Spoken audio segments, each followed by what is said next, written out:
Prezados senhoras e senhores participantes, boa noite. Sou o professor Paulo Goulart e serei o moderador deste webinar. O Programa de Capacitação das Empresas em Desenvolvimento, Procede FIA, tem o prazer, mais uma vez, de disponibilizar um encontro da série Webinars, Gestão Exponencial, Covid-19, Desafios Empresariais. Esta série de webinars tem como objetivo abordar assuntos práticos da gestão de pequenas e médias empresas e instituições em sintonia com os desafios decorrentes da pandemia do Covid-19. O Procede é um programa de capacitação da empresa em desenvolvimento da FIA, Fundação Instituto de Administração, e é um núcleo de excelência na gestão empresarial, reconhecido nos campos da educação executiva, consultoria e de pesquisa. Para a realização desta série de webinars, o Procede FIA agradece o apoio das seguintes instituições: da ABAD, Associação Brasileira de Atacadistas e Distribuidores de Produtos Industrializados, da ABLOS, Associação Brasileira dos Lojistas Satélites, da Associação Comercial de São Paulo, Distrital Sedes, e Rotary de São Paulo Saúde.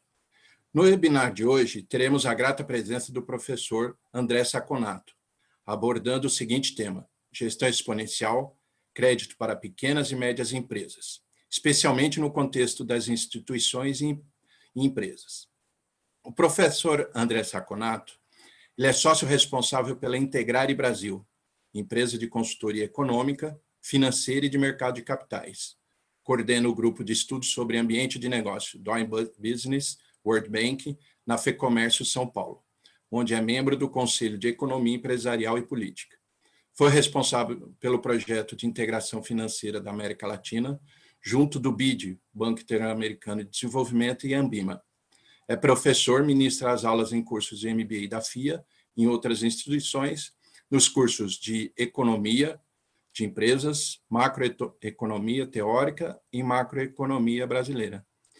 Seja bem-vindo, professor. Muito obrigado, Paulo. Obrigado pela introdução. Eu queria primeiro agradecer o convite da FIA, em nome dos professores Almir e do professor Marcos Prachetes. É uma honra estar aqui discutindo nesse ambiente tão interessante de debates com pessoas de tão alto nível. Tá? O tema que me foi proposto é um tema que eu venho estudando nos últimos 3, 4 meses, especificamente. Já vim estudando antes, mas não com tanta intensidade. E alguns afazeres que eu tenho na minha empresa e na Federação do Comércio, a gente tem uma interlocução com o governo federal e estadual, principalmente federal, muito forte nesse tema. Então, o meu objetivo aqui é trazer para vocês um mix de o que se diz teoricamente sobre crédito para empresas, a diferença desse crédito, dessa crise que nós temos hoje, como o governo deve enfrentar ela, com a crise que nós tivemos em 2008, e depois os programas que o governo disponibilizou de ajuda a pequenas, médias e microempresas. Tanto as características, como as críticas que a gente pode fazer em relação ao desenho e o tempo que demorou para chegar esses ajudas. E depois conversar um pouquinho no final sobre as conclusões e sobre as lições que essa pandemia trouxe para a gente em relação a esse tema que sempre foi tão jogado a segundo plano, mas é um dos temas mais importantes de desenvolvimento econômico do país, porque a gente sabe que as micro, pequenas e médias empresas têm aí 85% a 90% dos empregos do Brasil, ok? Então, eu vou compartilhar com vocês uma apresentação para que a gente possa seguir uma linha, ok? Então, aqui, né, vamos começando. Bom, primeiro eu quero falar um pouquinho, para a gente falar sobre os programas de crédito e fazer um comentário crítico em relação a esses programas, eu quero mostrar para vocês que a crise que nós estamos vivendo agora é uma crise diferente daquela de 2008, até para pontuar como que os governos estão agindo diferentemente nas duas crises. A crise de 2008 foi uma crise focalizada no mercado financeiro. E uma crise que nós chamamos de crise de liquidez. Ou seja, você não tinha dinheiro rodando no mercado financeiro para que o mercado financeiro oferecesse crédito, para que o mercado financeiro intermediasse atividades produtivas. E a demanda, né, a recessão que essa crise trouxe, ela é indireta, ela não foi direta. Por que indireta? Ela veio, num segundo momento, via, primeiro, efeito riqueza, que nós falamos, nos Estados Unidos principalmente, porque quando a bolsa cai demais, quando os fundos caem demais, a riqueza percebida das pessoas que têm dinheiro aplicado cai, e, finalmente, com isso, o emprego diminui. Aqui, essa crise, eu considero muito mais séria, porque você tem uma parada abrupta da oferta e da demanda. É o que nós chamamos de economia de choques simultâneos. É um choque de oferta, porque as empresas não podem trabalhar porque estão fechadas, o comércio não pode vender porque está fechado, e é um choque de demanda, que as pessoas estão proibidas não, talvez não seja a palavra, mas têm sua mobilidade limitada por conta da pandemia. Ninguém compra, ninguém vende. A economia fica totalmente parada. E aí a demanda é afetada pela renda, porque existe desemprego. E uma coisa interessante, que eu acho muito interessante a gente notar aqui, você tem capacidade produtiva destruída. Algumas empresas não vão reabrir. Aqui, nos Estados Unidos, na Europa, na China, no Japão. Então, a gente tem que ter consciência que essa crise ela vai diminuir a capacidade produtiva da economia. Não dá para o governo debelar 100% dos efeitos dessa crise. Nós vamos sair mais pobres do que nós entramos nessa crise, infelizmente. O quão mais pobre, é aí que o governo pode entrar. O que isso representa em termos de combate? Por que é diferente? A crise de 2009, como eu falei para vocês, é uma crise de liquidez. Você teve vários fundos que tinham papéis do mercado imobiliário dentro deles, os papéis viraram pó, né, como a gente diz no mercado, ou seja, essas dívidas sofreram calote, e aí os fundos ficaram mais pobres. E assim você fez com que isso se espalhasse para a economia com falta de liquidez. Nesse caso, o ator principal para debelar a crise são os bancos centrais. Por quê? Porque se você tem falta de liquidez, você tem falta de dinheiro no mercado, no sistema financeiro, o que você tem que fazer, basicamente? Você tem que irrigar o mercado financeiro, os bancos e todo o complexo que gira em torno desse mercado. Então, os bancos centrais eles podiam diminuir o que nós chamamos de depósitos compulsórios, aqueles depósitos que o banco tem obrigatoriamente o Banco Central. O Banco Central fala, pode pegar esse dinheiro e usar. E também compra de ativos para manutenção de renda. O Banco Central comprou ações, comprou dívidas de empresas, comprou tudo, para justamente debelar esse efeito riqueza. Hoje é diferente. O ator principal deixa de ser o Banco Central, embora ainda seja um ator muito importante, mas o ator principal é o Tesouro Nacional. Por quê? Porque você precisa manter o máximo possível de capacidade produtiva da empresa. Necessidade de manutenção de pessoas jurídicas e necessidade de manutenção de uma rede de proteção social para os mais assistidos. Tá? Então, qual que eu acho que seria um programa perfeito para essa crise? Qual que seria o mecanismo ideal de sequência para combater essa crise? Primeiro, o Banco Central libera recursos para a economia, isso é necessário também, libera recursos para os bancos. Depois, o Tesouro faz algumas coisas que nós vamos fazer, alguns tipos de política, que incentivem esses bancos a emprestarem para as empresas que vão ficar paradas por algum tempo. Tá? Se esse mecanismo que nós vamos conversar mais tarde não for acionado, o que vai acontecer? Como a economia está muito mais arriscada, né, hoje em dia, a probabilidade de uma empresa falir nesse período é alta, os bancos pegam esse dinheiro e ficam com ele, com medo. Colocam em ativos sem risco. E aí faz o que nós vemos aqui nessa terceira parte, empossamento de crédito e dificuldade desse crédito chegar para as micro e pequenas empresas. E aí, esse é o mecanismo que nós vamos falar, o oferecimento de garantia para empréstimos. O governo não tem que emprestar dinheiro, ele tem que dar incentivos para que os bancos emprestem.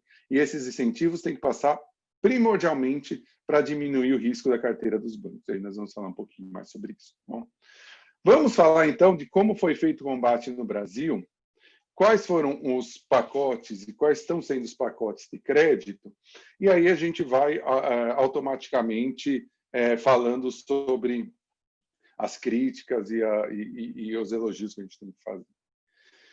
O primeiro passo que foi feito no Brasil foi a MP 936. Ela nem é considerada crédito, mas eu trouxe ela aqui porque ela tem uma influência muito grande em por que a primeira medida efetiva de crédito não deu certo. A MP 936 tinha um objetivo, que era evitar demissões. Então, ela versava sobre a possibilidade de redução de jornada de trabalho e suspensão do contrato de trabalho. Então, o empresário podia, em negociação direta, isso é interessante, direta com o trabalhador, suprimir o contrato de trabalho por 60 dias, ou então diminuir, reduzir a jornada. E por que eu falo que isso é um pacote? Porque o governo ele poderia arcar com parte desse salário reduzido ou completamente cortado, no caso da suspensão, para o trabalhador, com um limite de até 2 salários mínimos. Então, assim, por exemplo, vamos supor que o empresário cortasse pela metade a jornada de um trabalhador que ganhava um salário mínimo. 2 salários mínimos, desculpa. Ele passa a receber um salário mínimo da empresa e o governo diretamente paga esse outro salário mínimo para que ele fique, mesmo com a jornada menor, pelo menos por 2, 3 meses com salário integral. Então, não é um crédito, porque o governo paga direto para o trabalhador. Não gera nenhuma obrigação para o empregador. Tá? Agora, o empresário não pode demitir os funcionários que entrarem no acordo. A empresa tem que ter conta salário em bancos, né? E o acordo, como falei, já tinha feito direto com o trabalhador. Mas essa linha só atingia, empresas que tivessem a faturamento entre 360 mil e 10 milhões. Não atendia microempresas, só pequenas empresas. Né? Então, aqui o exemplo que eu falei, né? Que o próprio governo paga uma parte do trabalhador. O interessante é que na suspensão do contrato, o empregado fica sem trabalhar por até 60 dias. Até 60 dias. Ok? Bom, esse foi o primeiro programa de ajuda, foi o imediato pós-pandemia que o governo fez. Ele nem se caracteriza, como nós podemos ver, por uma caracterização de crédito exatamente, mas sim por uma caracterização de ajuda direta. O primeiro programa com efeito de crédito é a MP 944. Aí sim, é um empréstimo exclusivo para pagar os empregados. O governo fornecia o empréstimo para financiar a folha salarial dos empregados.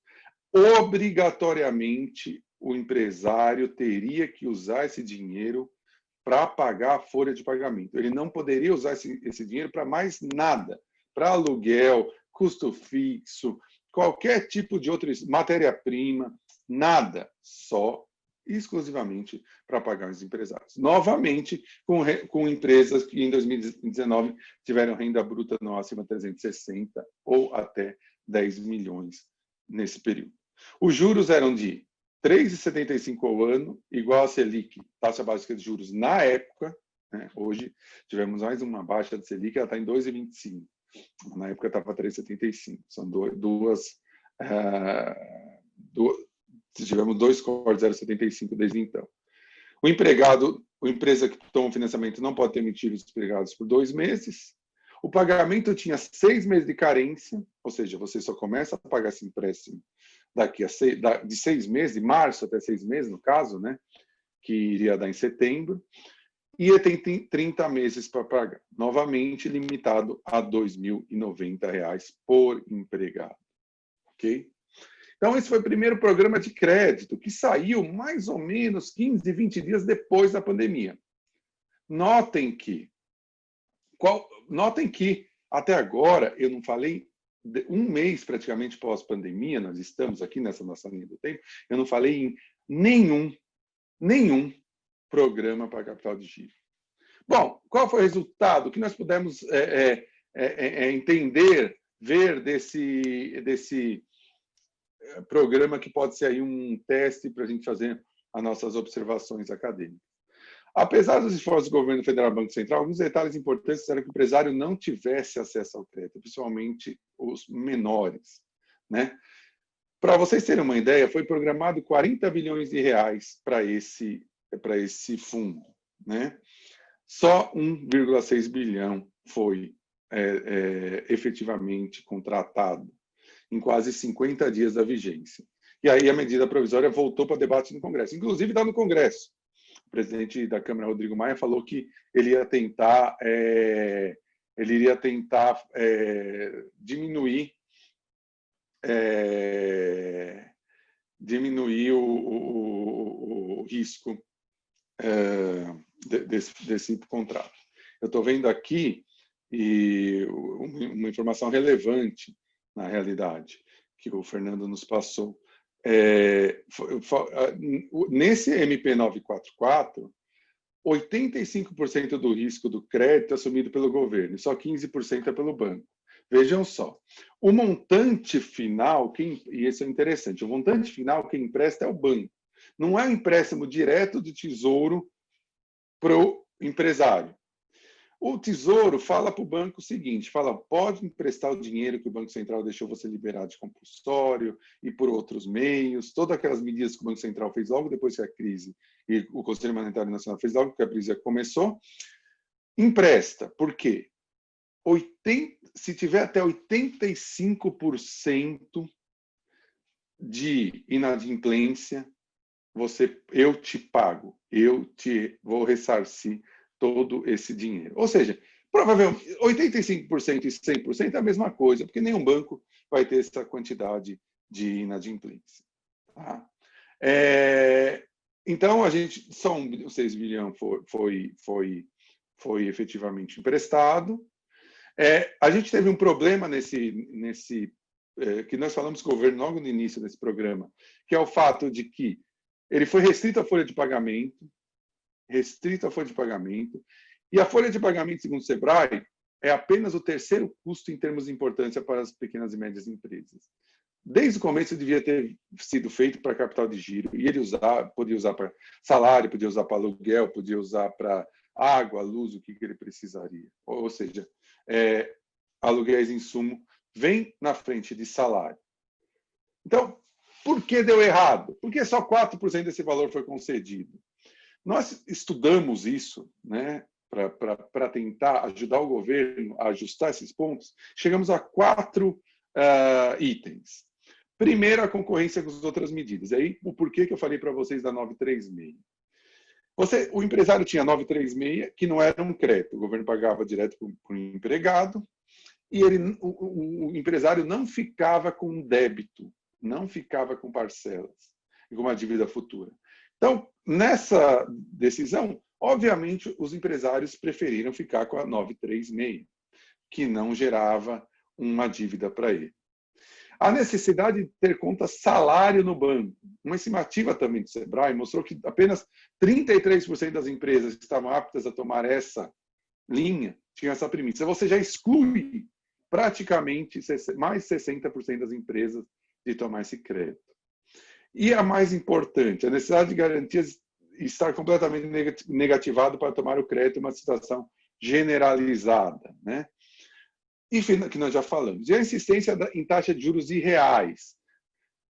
O que eu falo aqui, pessoal? A insistência em taxa de juros irreais. Isso eu vou levar para os próximos pacotes que nós vamos falar de capital de giro. O que eu falo aqui é o seguinte: 3,75% ao ano é uma taxa que não faz com que essa linha seja nem só rentável para o banco, mas, inclusive, ele corre o risco de não ter o retorno pelos custos que ele tem de fornecer essa linha. Eu acho que o grande problema do empresário não é pagar 3,75% ao ano. Ele poderia, por exemplo, ele não ficaria triste em pagar, nesse caso, 8%, 9% ao ano. Não estou falando ao mês, ao ano. Ele não teria problema desde que esse dinheiro chegasse para ele. Então, é interessante você fazer um mix. É óbvio que você não vai ter as linhas que tem hoje, ainda mais com a companhia muito arriscada, 8%, 9% ao mês, mas também não é necessário fazer a Selic. O governo podia liberar para que os bancos oferecessem essas linhas de crédito um pouco mais caras, mesmo que fosse muito abaixo do que o mercado aceitaria. Tá bom? Isso principalmente deu errado. E o que nós aprendemos, então? Dessa estrutura, nós tiramos 4 lições. A linha de crédito tem que ser para capital de giro, com diminuição de exigências de garantias e certidões negativas. Nós tivemos a MP 958, que foi um passo gigante nessa direção, eu não vou falar dela porque não é de crédito, mas basicamente ela liberou os bancos de pedirem um monte de documentos, entre elas certidões negativas de crédito. Tem que ser com garantias reais baseadas em fundos já existentes para agilizar o processo, não sendo necessário compor novos fundos. Eu vou falar isso nas próximas, tanto na Lei 13.999 como na MP 975. O empresário não precisa de juros absurdamente baixos, mas sim de disponibilidade rápida de recursos. Se você falar para o empresário, você prefere um juro de 3,75 daqui 5 meses, ou um juro de 10% só o ano, para ter o dinheiro agora, eu tenho certeza que ele ia preferir a primeira opção. Daqui 5 meses, 6 meses, 7 meses, ele pode nem existir mais, né? Infelizmente. E aí veio a nova leva de programas de julho. Esses programas foram interessantes.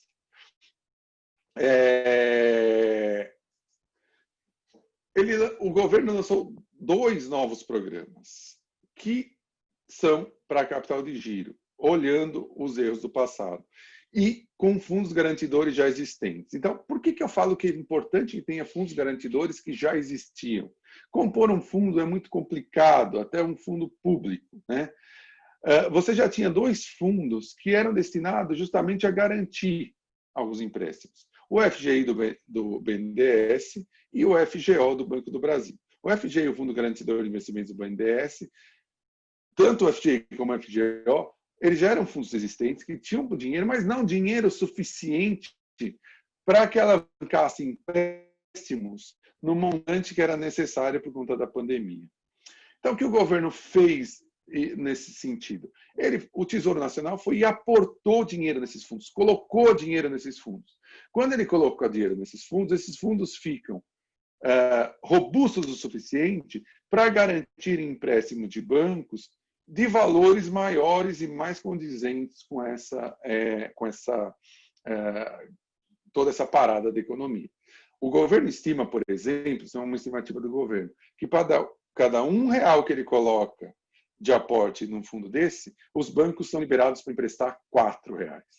Ou seja, um aporte, por exemplo, do Tesouro de 15 milhões gera 60 milhões, 15 bilhões gera 60 bilhões, pode gerar 60 bilhões de empréstimos. E aí o governo está fazendo, né? Porque a MP 975 os empréstimos não estão ainda disponíveis, né? Hoje começou o Pronamp, que é 13.999, e aí ele fez uma divisão. Ele pegou o Pronamp, que é de auxílio a médias e pequenas e microempresas, que usou o FGO, o Fundo de Garantia do Banco do Brasil.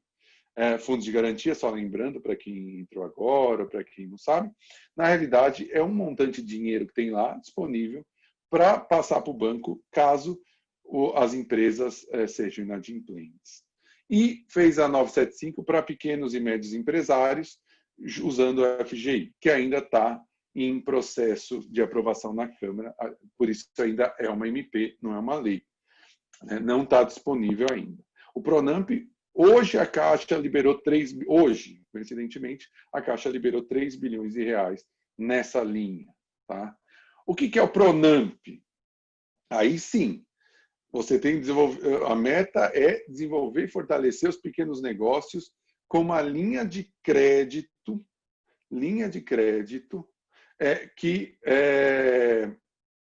que efetivamente pode ser usada para qualquer coisa, menos, obviamente, no caso de empresa é mais difícil, pagar dividendos ou pagar bônus, alguma coisa assim. Ele pode usar em qualquer outro, pode usar em aluguel, pode usar em matéria-prima, pode usar em salário, o que ele quiser. Tá? ela corresponde a até 30% da receita bruta anual da empresa 2019. Tem uma exceçãozinha que eu quis colocar aqui, com empresas com menos de um ano funcionando. O limite pode ser 50% do capital social ou 30% da média do faturamento mensal das atividades. O empresário pode escolher o que for mais vantajoso para ele. Então, o que significa isso, pessoal? 30% de um ano é praticamente 3 meses e meio para 4 meses. O governo supõe que por 4 meses a empresa vai ficar fechada e dá para ele a receita bruta dela desses 4 meses para que ela possa arcar com seus custos e não fechar durante a época da pandemia. Tá? A taxa de juros anual máxima tem que ser igual a Selic, hoje ela passou para 2,25, acrescida de 1,25 sobre o valor concedido. Hoje a taxa anual, nós estamos falando de taxa anual, seria de 3,5%, com prazo de 36 meses para pagamento. Aqui vai aquela minha crítica, quer dizer, o banco ele tem muito pouco incentivo, porque 1,25 anual é muito pouco para pagar os custos que ele tem, né, de mobilizar toda a sua estrutura para oferecer esse tipo de crédito. Isso fica muito pouco atrativo para um banco. Se eu tivesse, e já falei isso diretamente lá para a Secretaria de Produtividade do governo, se eu pudesse dar uma sugestão, eu falo, não precisa subsidiar, fazer um cap de juro tão pesado, não é necessário. Você pode até fazer um juro, obviamente, menor que o mercado oferece, mas não tão grande, não tão baixo, quanto que pode desincentivar os bancos a fazer esse crédito. Tá? A empresa tem que manter o número de empregados na data da publicação da lei até o 60º dia após o recebimento da última parcela do crédito. Tá? De novo, cada empréstimo dá garantia pela União de 85% dos recursos, com esses valores do fundo garantidor. Tá? Todas as instituições financeiras públicas e privadas autorizadas a funcionar o Banco Central poderão operar a linha. Não é só banco. Por exemplo, cooperativa e fintech também pode oferecer essa linha.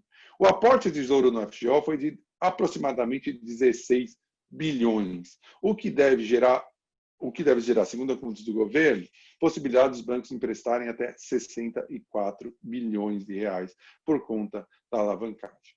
No momento, não tem carência para começar a pagar a dívida. A carência foi vetada da lei final.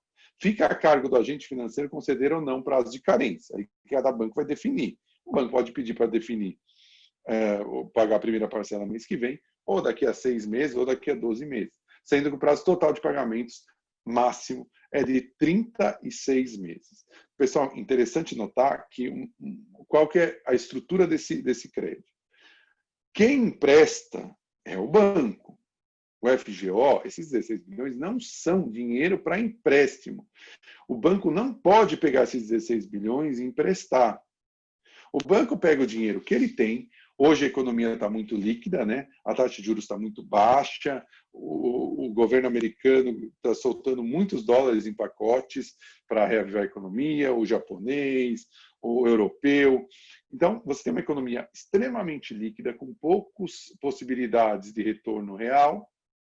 Então, você tem dinheiro para ser emprestado. O que o banco tem que ter é os critérios próprios para fazer ou não empréstimo de dinheiro. O banco não é obrigado a emprestar. Ele pode simplesmente não querer entrar nessa linha. Ele pode oferecer o que ele já oferece normalmente.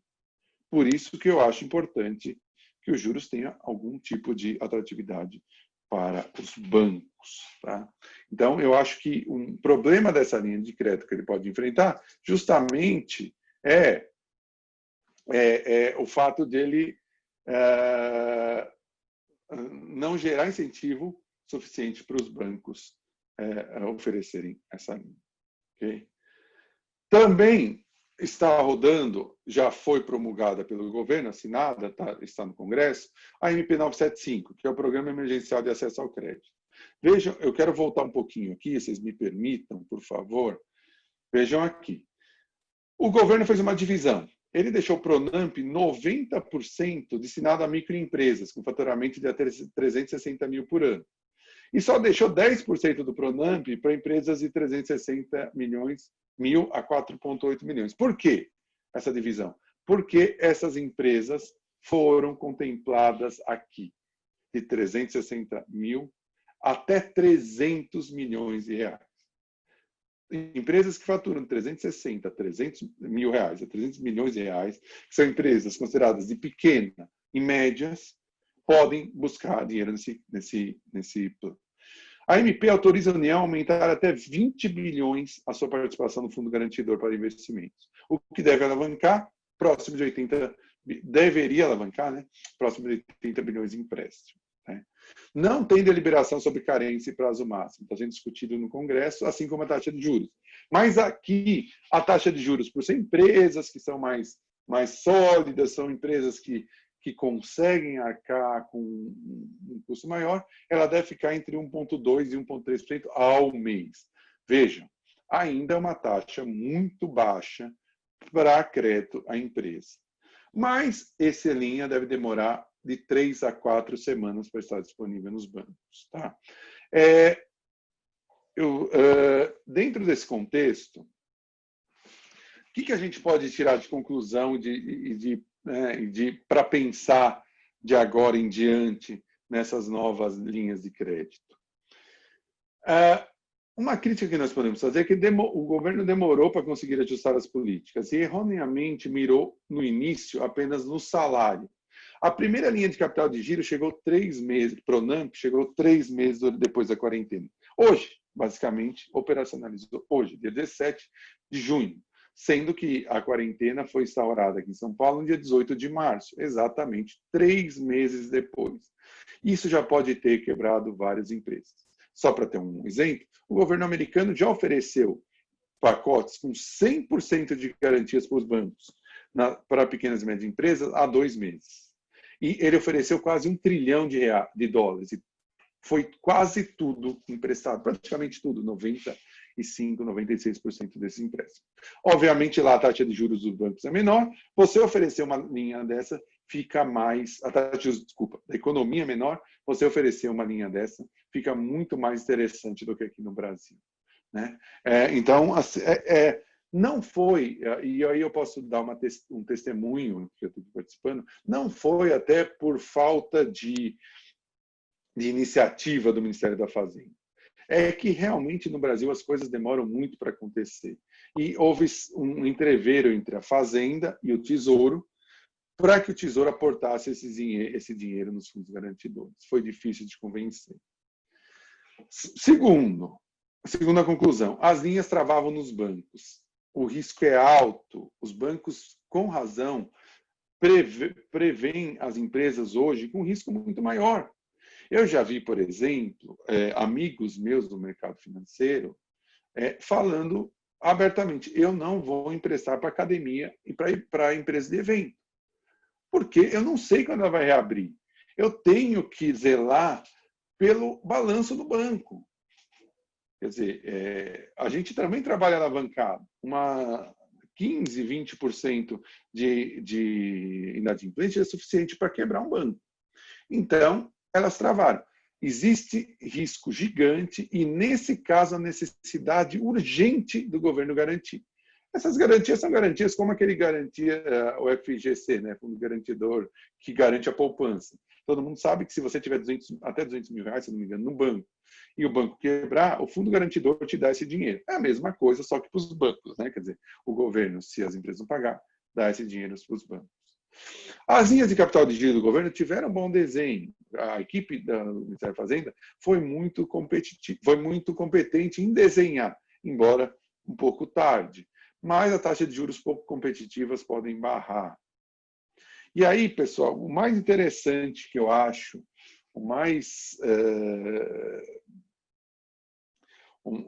a lição maior que a gente pode tirar disso é que essa pandemia pode colocar luz em um problema no Brasil. Crédito para pequenas, médias e microempresas. Tá?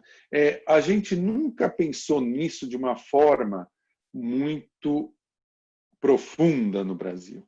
Geralmente, a pequena, principalmente micro e pequena empresa, ela funciona muito com capital orgânico. Essas empresas têm medo de acessar o sistema bancário por conta dos altos custos dessas linhas de financiamento. Também, elas não conseguem acessar o mercado de capitais. Uma empresa média no Brasil, talvez as maiores médias até sim, mas uma empresa média ou média pequena, digamos assim, no Brasil, não consegue acessar o mercado de capitais. Isso é um problema que, desde que eu trabalhava no mercado financeiro, a gente tentava resolver. Fomos à Austrália, fomos aos Estados Unidos, ver como que as empresas menores conseguem acessar o mercado de capitais. Ou com dívida corporativa, né, debêntures, ou na Bolsa. Esse é um problema do Brasil. O custo de estruturação de estruturação de busca de capital é relativamente alto para que essas empresas consigam pegar. Então, agora talvez, e eu espero que isso tenha trazido para a gente uma luz para discutir a partir de agora, não só o crédito para que as empresas tirem o pescoço para fora d'água, mas sim para alavancar pequenas, médias e microempresas. É óbvio que o mais urgente para essas empresas é que você destrave o ambiente de negócios, né? Você tem um ambiente de negócios muito fluido, que as empresas não precisam se preocupar com obrigações acessórias, com um monte de impostos. Eu não estou falando nem carga tributária, estou falando quantidade de impostos, preencher formulários, etc., abrir empresa, fechar empresa, ter acesso à justiça, essas coisas. Isso é muito importante. Mas também nós precisamos começar a pensar uma estrutura de crédito conjunta do governo e dos bancos. Né? Aqui, eu me considero um economista com viés liberal, mas aqui não se pode ter vergonha. Se você pegar os exemplos dos países que se desenvolveram da pobreza para a riqueza nos últimos 50, 60, 70 anos, todos utilizaram o governo no sistema de crédito. Não tem que ter, ninguém aqui está imaginando que você vá eleger campeões nacionais e colocar centenas de bilhões em grandes empresas. Não. A ideia é pensar uma estrutura bancos, comerciais e governo, de tal modo que o risco seja palatável para os bancos e a taxa de juros que são cobradas diminuam, para que você possa, de verdade, alavancar essas pequenas e médias empresas que são a grande maioria, a grande número de empregos no Brasil. Então, eu acho que essas são as lições que ficam para a gente de todo esse turbilhão que nós estamos passando, né? Todo esse período muito difícil que nós estamos passando, e talvez aí, nesse momento, a gente possa parar para pensar e isso possa ter um efeito no futuro, né? Num futuro em termos de desenvolvimento de pequenas, médias e microempresas. Ok? Bom, eu acho que vou abrir para a gente discutir mais, né? Para a gente bater um papo. Eu acho que, efetivamente, a estruturação do que está sendo feito, do que foi feito, as lições tiradas, eu passei rapidamente. Paulo, eu passo para você, por favor, para a gente começar um debate. Obrigado, professor André. Parabéns pela sua explanação e nos trazer todas essas informações que elas são relevantes e atuais, importantes para nossos pequenos e médios empresários. E, por isso, gerou algumas perguntas. Podemos ir a elas? Por favor, é a parte mais legal. É mesmo. A primeira qual é a principal causa dos pacotes de créditos americanos terem dado certo e os brasileiros não terem chegado ao empresário? Uma questão interessante. Eu vou enumerar aí principalmente 2 pontos. Primeiro, que o governo americano ele foi muito rápido em oferecer 100% de garantias para todos os empréstimos e colocou muito dinheiro. Lógico, a gente não tem a capacidade econômica deles de colocar essa mesma quantidade de dinheiro. Você tem que colocar um pouco menos, efetivamente. Mas ele foi muito rápido e percebeu que essa necessidade de garantias era muito proeminente. Segundo ponto, e aí é uma coisa estrutural, a taxa de juros de empréstimo dos bancos americanos para empresas é muito mais baixa do que a taxa de juros brasileira. Então, juros subsidiados, né, lá são mais palatáveis para os bancos fazerem essa distribuição do que do que aqui no Brasil. Então, basicamente, fazendo uma comparação direta, uma taxa de juros normal para uma empresa americana, mais arriscada, ela fica em torno de 8% a 10% ao ano. Se o governo oferece uma taxa subsidiada de 5%, 6% ao ano, não muda muito para o banco e ele tem a garantia total desse empréstimo. Então, fica muito interessante para ele emprestar. Aqui no Brasil, as taxas de juros para empresas mais arriscadas podem chegar a 60%, 70% ao ano. E quando o governo oferece uma taxa de juros de 3% ao ano, os bancos empossam todo esse dinheiro. Mesmo que chegue chega toda essa garantia, os bancos empossam dinheiro e preferem colocar em outros lugares. Então, acho que esses são os dois fatores que fazem com que os pacotes americanos tenham tido mais sucesso que os brasileiros. Bom. Legal. Só voltando na questão da MP 944, o Fernando Azevedo, ele coloca uma afirmação aqui que o problema seriam dois. Mesmo sendo só 15% para o banco, esses não estão dispostos a assumir os riscos para empresas de maior porte, que estão em situação bastante degradada. E o segundo seria o limite de 2 salários mínimos. É muito baixo. Para uma empresa média com salários maiores, ficou pouco atrativo. O senhor queria... Muito bem colocado. Muito bem colocado. Embora eu concordo, eu acho que 15% ainda é uma coisa que os bancos se recusaram, mas acho que o principal propósito, Fernando, o principal problema é a taxa de juros, que é muito baixa, né? A taxa de juros limitada, o teto da taxa de juros é muito baixa, e Selic, né? Isso faz com que os bancos nem tenham a possibilidade de reaver seus custos operacionais, de colocar toda a máquina, né, toda a capilaridade em favor desses empréstimos. Eu acho que aqui, Paulo e Fernando, nós temos aqui mais uma discussão para colocar no futuro que não cabe ao crédito aqui. Mas, de novo, um economista com viés liberal falando isso, né, e está sendo gravado, não tem como negar depois. Fica muito clara a importância, por exemplo, da Caixa Econômica Federal em todo esse processo. Né? Quer dizer, dificilmente o banco vai ter mais de 85% de inadimplência. Por mais que tenha esses 15% aqui arcado, dificilmente ele vai ter. Então, basicamente, o banco está totalmente garantido na inadimplência. Ele não passa porque ele não vai ter um lucro em cima dessa linha. O que não está errado, pelo amor de Deus, não está errado. Mas aí o micro e pequeno empresário não chega a esse crédito. Então, numa situação dessas, a Caixa Econômica pode ser efetivamente esse caminho para chegar ao micro e pequeno empresário por ser um banco do Estado. Talvez aqui a discussão é para outra hora, não vou entrar aqui, que essa discussão vai gerar muita discussão efetivamente.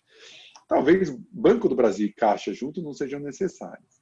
O Banco do Brasil já é meio empresa, já é meio privado, é uma coisa híbrida, mas a Caixa Econômica a gente percebe que ela pode ter, se bem administrada, um papel muito importante em momentos de crise. Obrigado pela resposta. Aqui tem o Edson Andrade, na verdade ele faz uma afirmação, ele traz um comentário que o ministro Paulo Guedes fez naquela reunião ministerial. Abre aspas. Guedes falando, o Brasil vai ganhar dinheiro usando recursos públicos para salvar grandes companhias. Agora nós vamos perder dinheiro salvando empresas pequenininhas? A pergunta que o Edson faz é, isso não comprova que realmente o governo, com a MP 944, fez de tudo para não emprestar dinheiro para as pequenas e médias empresas?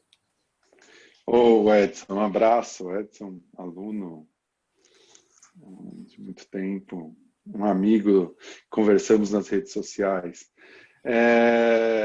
Então, é muito difícil falar sobre aquela reunião ministerial, né? A gente fica imaginando, Edson, quando a gente está ali tomando um chopp, né? Naquela descontração, sabendo que não estaria sendo divulgado, a gente acaba falando algumas coisas que não deviam falar. Quando estava falando sobre isso, o ministro Paulo Guedes estava falando sobre BNDES, né, de direcionar para a empresa, ele não foi totalmente infeliz. É só lembrar para ele que 90% dos empregos no Brasil são pequenas e médias empresas. Se ele ficar só com as grandes, ele vai ficar aí com 10, 15% dos empregos. Então, assim, foi totalmente infeliz. Aí eu vou te dar o meu testemunho novamente.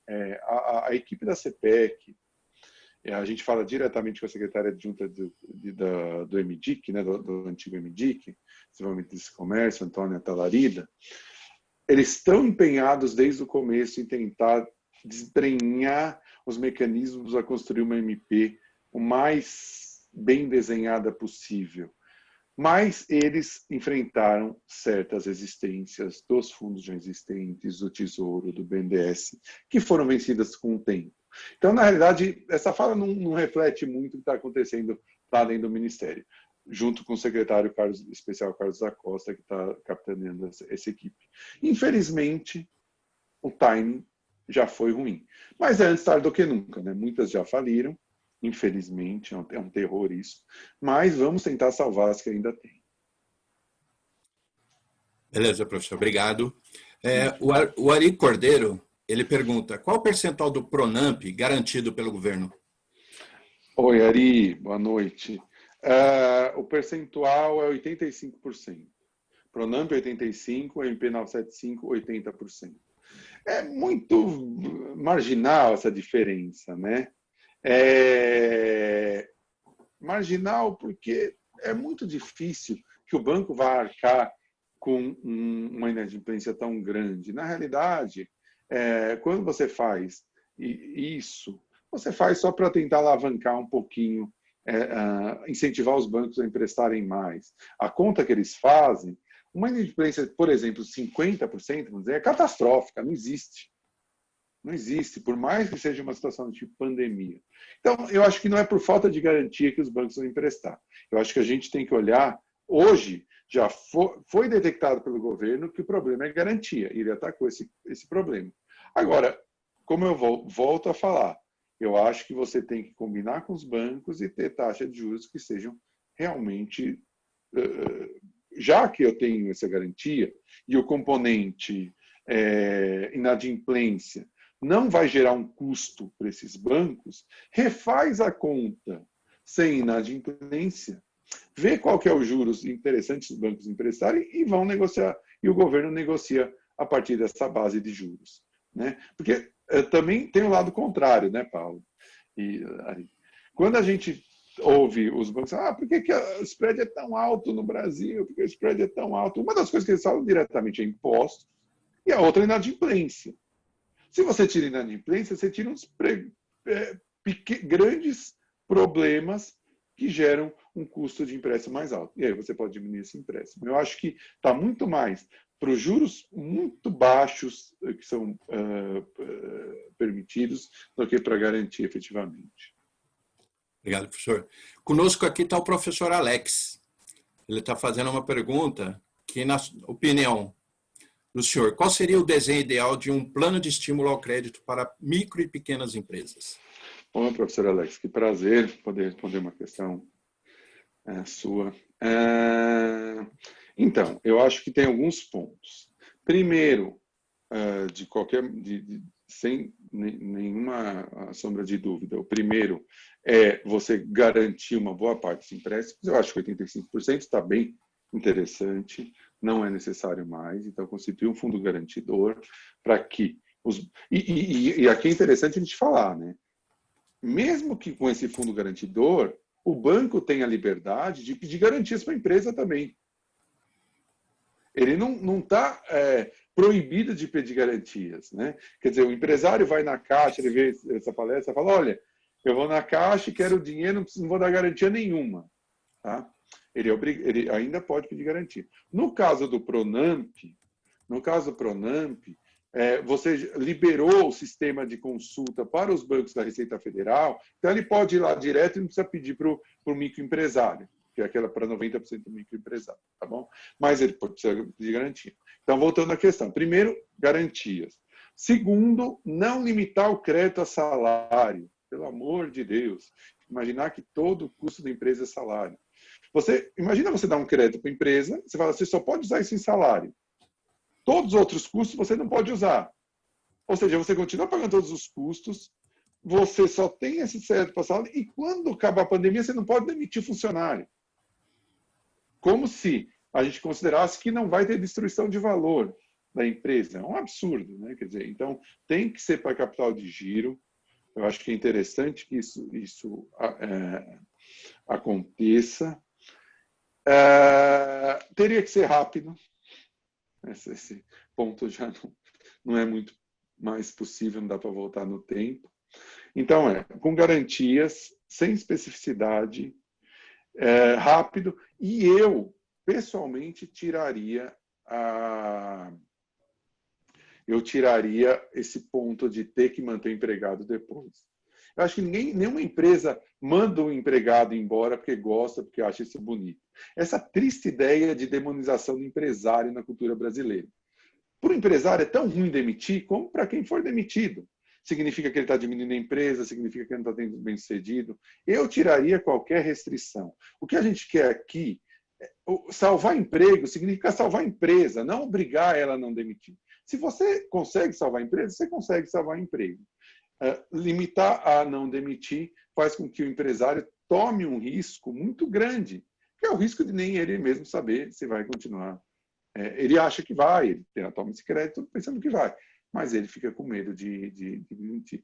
E também, finalmente, tentar conversar com os bancos para diminuir a necessidade de garantias reais das empresas. Tem muito empréstimo garantido por imóvel, e às vezes a empresa não tem imóvel, a pequena empresa ela aluga, na grande maioria, e ela não tem como dar isso. Como tem 85% de garantia, tentar conversar com os bancos para diminuir a necessidade de garantia, já que o governo está garantindo, não precisa de uma garantia da empresa. Eu acho que esses são os pontos que têm que ser focados para que um programa de crédito mais efetivo.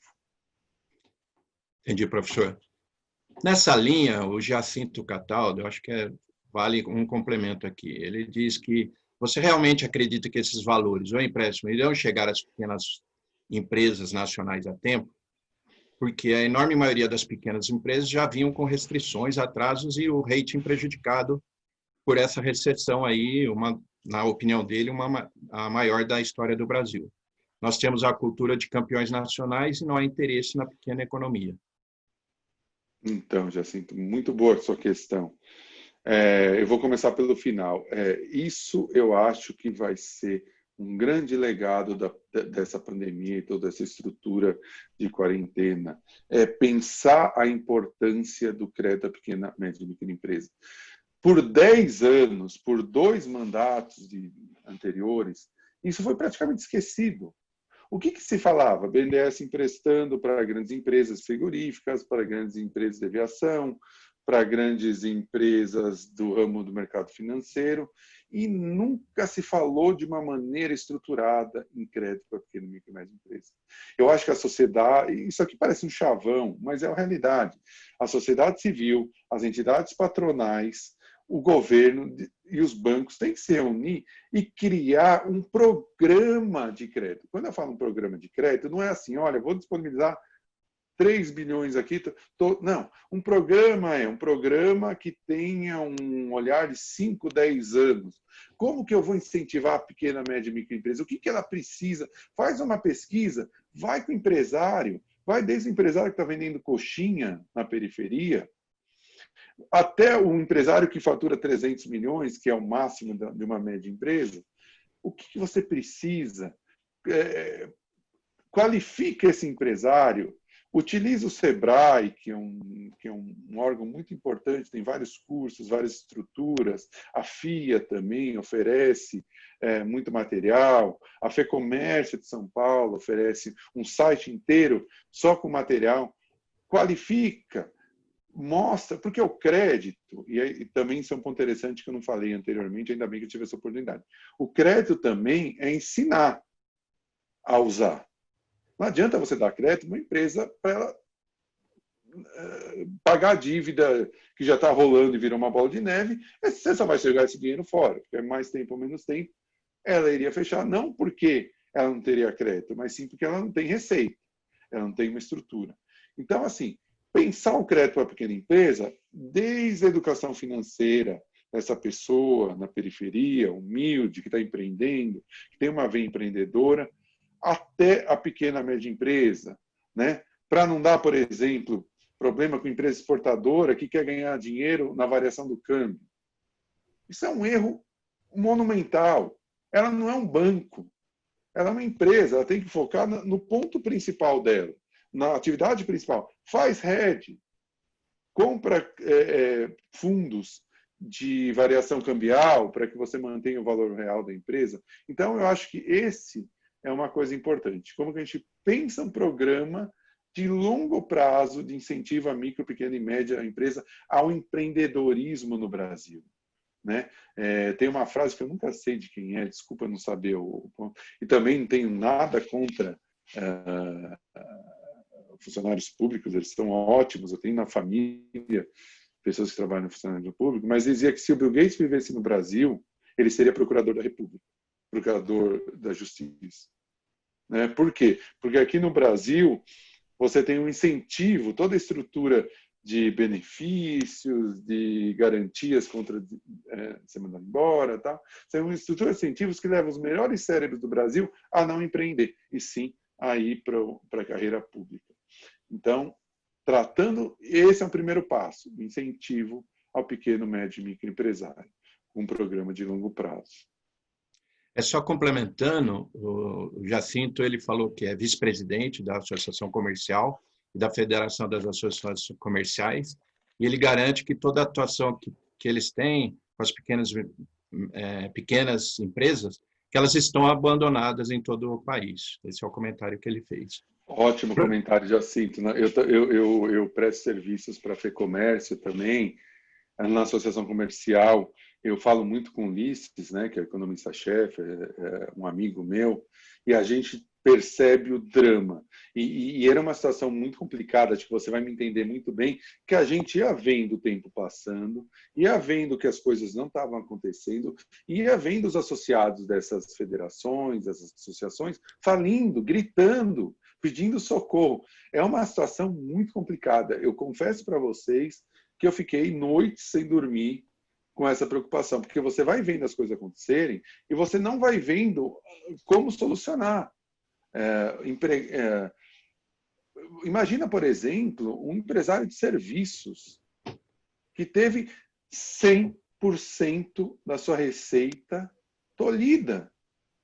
E problema de serviços tem um outro problema maior ainda. Por exemplo, quando o restaurante voltar, ninguém vai comer 5 vezes no dia porque deixou de comer 5 dias durante a pandemia.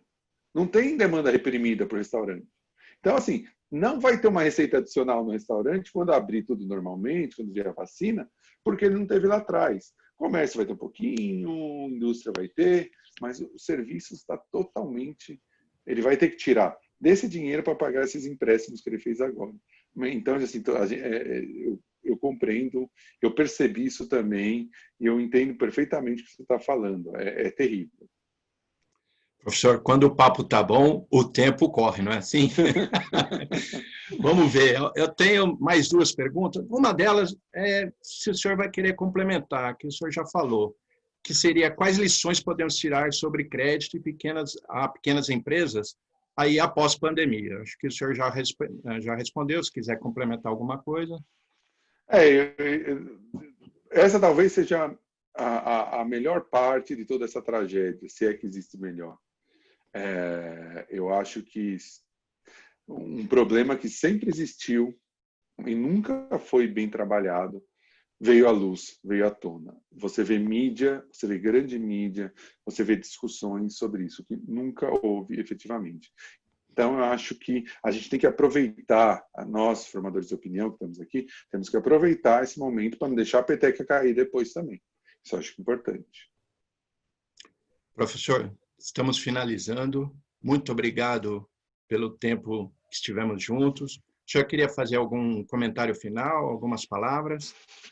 Paulo, eu que agradeço essa oportunidade de estar aqui com um grupo tão qualificado e se necessitar, daqui a algum tempo eu volto aqui para discutir as MPs que estão saindo agora, se elas tiveram sucesso ou não. Estou à disposição da FIA, do Procede, para discutir esse assunto que eu gosto tanto. Muito obrigado ao Procede, professor Almir, professor Marcos, a você, Paulo, por toda essa ajuda aqui, professor Paulo, desculpa, por toda essa ajuda que vocês deram nesse sentido. Obrigado. Nós que também agradecemos a presença do senhor e compartilhar todo esse conhecimento, foi muito importante. E gostaria também de agradecer a participação das senhoras e senhores que neste webinar da série estivemos juntos.